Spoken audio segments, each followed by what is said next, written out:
مساء الهنا والسعادة على كل ركاب أتوبيس 6. معاكم ليلى أحمد، وإحنا دلوقتي في محطة أبيض وأسود. في الكتب هتلاقي روح كل الأزمنة اللي فاتت. الكتب زي الأصحاب، مش مهم يبقوا كتير أو قليلين، بس المهم وإحنا نختارهم بعناية. هطلع فاصل صغير ونرجع نبدأ حلقتنا مع بعض، اللي يمكن كده خمنتوا عرفت هي عن إيه. فاصل ونبدأ مع بعض. رجعنا لكم من الفاصل واحنا لسه في محطة أبيض وأسود. حلقتنا النهاردة في حب الكتب والقراية وأقدم أسواق لبيع الكتب في مصر. سور الأزبكية أشهر وأقدم أسواق الكتب القديمة واللي موجود في منطقة العتبة.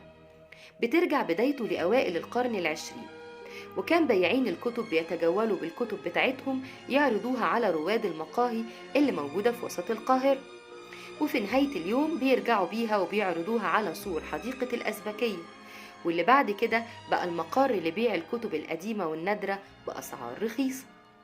سوق السيدة زينب، وده بيضم أكشاك أقل من سور الأزبكية لبيع الكتب، ويمكن ده اللي بيخليه مختلف، لكنه بيتفق في رخص الكتب.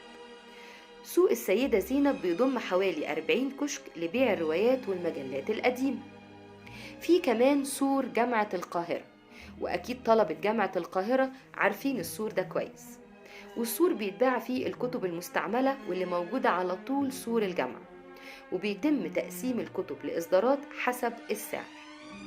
من أهم أسرار أسواق الكتب القديمة واللي بيقولها أحد أشهر تجار الكتب في سور الأزبكية إن باعة الكتب بيشتروها بالكيلو جرام، ويمكن ده سر رخص سعر الكتاب.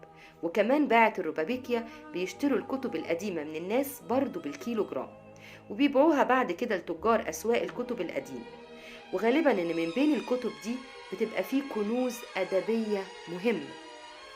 تعالوا كمان أعرفكم على أعرق وأقدم مكتبات وسط البلد، مكتبة الأنجلو المصرية اللي تأسست سنة 1928. مكتبة مدبولي، واللي اتعرفت بأنها مقر للكتب الممنوعة والمصادرة قديما في مجال الشعر والأدب. مكتبة مدبولي على فكرة اتأسست في ستينات القرن الماضي. مش ممكن نبقى بنتكلم عن أماكن بيع الكتب وما نتكلمش عن معرض الكتاب. معرض الكتاب من أكبر معارض الكتاب في الشرق الأوسط، والأكبر في العالم العربي، وأحد أكبر معارض الكتاب في العالم. معرض الكتاب اتأسس سنة 1969، وفي سنة 2006 اعتبر تاني أكبر معرض بعد معرض فرانكفورت الدولي.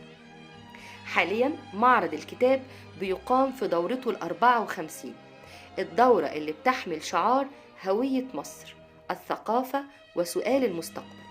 المعرض كان من يوم 25 لحد 6 فبراير، يعني لسه عندنا فرصة نزور معرض الكتاب. الفرصة بس مش لزيارة المعرض، الفرصة كمان للقراية. نقرأ في أي وقت، في أي عمر، في أي مرحلة. خلصت حلقتنا، كانت معاكم ليلى أحمد في أبيض وأسود. سلام.